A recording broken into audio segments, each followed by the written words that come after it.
Greetings, Earthlings, I'm Jay. And I'm Sean. And we watched a movie. Sure did. We watched a new movie released on Disney Plus called Magic Camp. Or something else. The Institute of something or other. Yeah. The people in the film take umbrage if you refer to their highly esteemed place of learning as a magic camp, but that's what it is. That's what it That is. is what it is. It is an outdoorsy type communal camping space for children in the summer months to learn magic. Yeah. So Theo, a little 12-year-old boy, is a little confused to receive an invitation to magic camp. An invitation to attend the camp. Yeah, on like an iPad. Yes. It's this serious. was a ritzy, yeah, it is really. So, but he didn't apply, so he's like, And he attributes the application to his dead father. Dead father. Dead father. Because at first he doesn't really want to go, because he only really took up magic to impress his dad and like have a bro bonding moment. Yeah. But he decides, you know what, I will attend the camp in his honor, and off he goes. Now, most of the other people at camp are less reluctant to be there, although he's not the only one. He's not. who There's feels a surprising number of yes. people. For what, apparently you have to apply, you get accepted, and then I'm sure you pay a very hefty price. Because the camp counselors are all very coveted, highly successful magicians, the likes of whom you might have seen in Vegas one night when you were really drunk and couldn't get better tickets to anything else. Christina Darkwood is one such magician. Oh, I'm going to say that wrong all the time.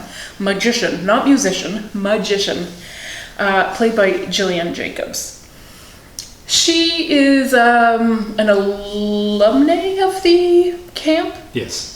So she attended herself as a child, and now she plays to big crowds in Las Vegas on the center stage. TV specials. That's the whole right. bit. Mm-hmm.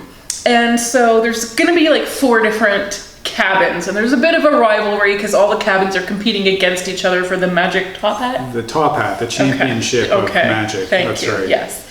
And it's really exciting. She runs the Diamonds camp. The Heart cabin is going to be run by David Blaine, so everyone's super excited about that, except for he cancels last minute. And the kind of head magician, mentor, owner guy, Preston, played by Jeffrey Tambor, recruits Darkwood's former partner in crime, well, partner in magic and in love, Andy the cab driver. Yeah. So he has not been working as a magician. He is not what you would call a success at anything. But he was available.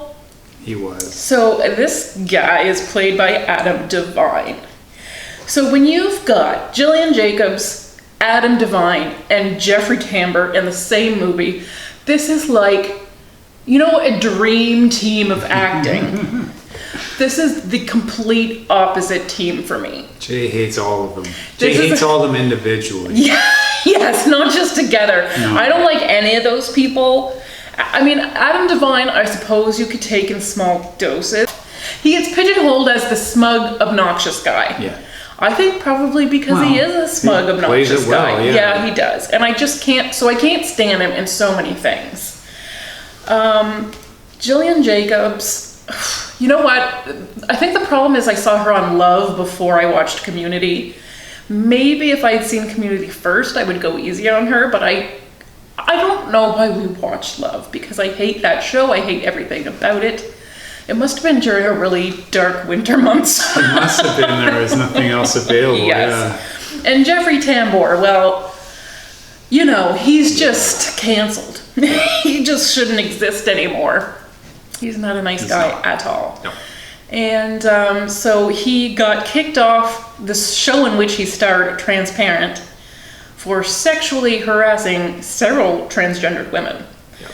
And when that became news, Jessica Walters, who played his wife Lucille in Arrested Development, said, yeah, I've been saying this guy has been toxic since day one. But, like, nobody shut down her show for her. Yeah. So apparently quite a few women have been victimized by him on very many sets. He admits to having an anger problem. So anyways, certainly Disney would not have hired him had they known about this. But this movie was filmed back in 2017. And probably has sat on the shelf because of it. It was scheduled to come out theatrically in 2018. But I think the movie filmed in January and his allegations hit in November. So it never made it to theaters. They sent out Christopher Robin instead, and it has sat on their shelves until quarantine hit. And I noticed quite a few studios are just dusting off those shelves. Yeah. And this one hit. So we watched it. I was prepared to hate it since I hate already so many things about it, and that was just from reading the biography. But it was not as bad as I feared. No. The thing is, if you saw this theatrically, you probably would be quite angry with it, because I have the feeling it plays very much like a Disney Channel movie. Yeah, that's the feeling that it has. I haven't seen Camp Rock. I know Disney has those movies as well, and I think it's going to be a lot like that. Like, it has some probably familiar Disney faces if you watch that stuff, which I don't. So just lower your expectations to like more of a made-for-TV movie. And it's really not translatable for adults, I don't think. I think this is very much a family movie meant for families with younger kids. So actually, the kids are well cast in this. They are. And I did want to mention this particularly because it's so hard to find really good kids.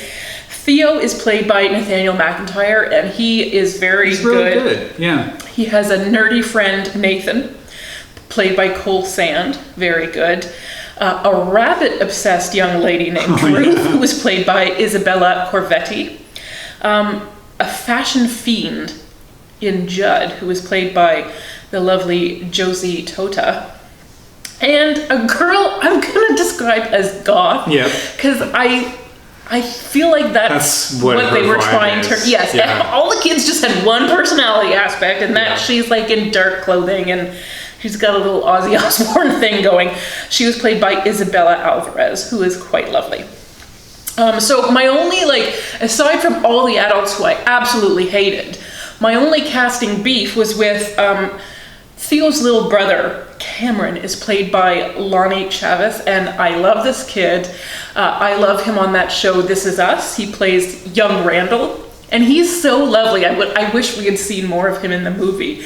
And the little brother is kind of spunky, so I think, obviously he thinks magic is for nerds, so he didn't want to go to this camp. But I kind of wish he had, because he was fun. But I bet there'll be a sequel, so... Yeah. And now he's more famous than anyone, so he might be hard to get. Yeah. Should have locked that down. Maybe they did. Maybe they did, but it's been a while, so they might have had to pay them out anyways. Anyway, so I think this is a magic camp. The cabins are going to compete against each other. There's going to be a little bully. There's going to be a little romance. It's going to just hit all the marks you completely expect from a movie like this. Yes, it is. It reminds you of other straight-to-video Disney releases from our own childhoods that are very the underdog's going to make it. Yes. And it gives you some cute kids to cheer for. Because the film itself states, Magic Camp is the place for all the weirdos. And so they're just embracing the nerdiness of this. Yes, they are. And I think the great thing is that there's not a lot of CG in this movie. They actually had all of the kids in for a month of pre-production to learn the tricks that they perform in the movie. At the beginning of each day's call sheet, there was a reminder never to reveal your secrets as a magician, but they did bring in real magicians to teach these kids. So I think that goes a long way in the feeling of the movie, that they really are pulling this stuff off, and they've each got their own little stage flair that's sort of sweet. Yeah. So, sorry, were you gonna... Oh, I was just gonna, I agree. It is something that is totally predictable, but because of the work that the kids put in, and because they're very good, it does work. It's definitely a watchable movie. It's much more than I was expecting to see. Yeah.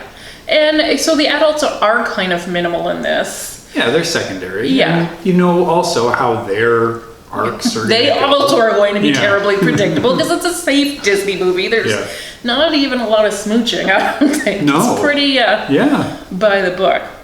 But yes, everyone is going to learn some new lessons, make some new friends. They're going to learn to believe in themselves and work as a team and just all the usual lessons, actually. What more do you want in a kids' movie? I don't know. Yeah. So this was directed by Mark Waters, who you may remember as the director of Mean Girls and Freaky Friday. Okay. So he almost seems not to have worked a whole lot since Lindsay Lohan last worked. I don't know if that's a coincidence or not. So, Disney brought him back for this. I mean, it looked like he'd done maybe some TV and stuff. He hasn't been completely idle, but not well employed. So perhaps... Well, this was actually filmed 3 years ago, so I don't know if it's his triumphant return, but I think for a Disney Plus addition to its lineup, got a little fresh film for you. Yeah. And it's good for young kids, I think. It's fun to watch. Yeah, especially if the kids like magic. Yes. Then I think they'll be right into it. Yeah, and they'll probably want to be into magic after watching this. Because that's the thing about these kids. They are doing the real tricks. They've learned them. So, it makes them feel like they can do it. Because it's not a trick of the camera. And I think practical effects are great if you can pull it off. And so it's really impressive that these kids did. And they all seem to have really bonded on the set because they're always practicing between scenes and they wanted to get it right for us, and they did. So, I think a movie with this many kids and a pretty, stale script still managed to be quite charming. So kudos to the casting people who found those kids and to the magicians who came in and told them their secrets. Because I think it did make a big difference. I think that's what gives energy to this movie. It does. This movie is more than what it should have been. So good for you for the people that made it great. Yes. Which, are not the people that you hated. They're the kids and the magicians. That's right. And the underdogs who make good in the end. There you go. So that's kind of lovely. All right. Thanks everyone for watching. Bye.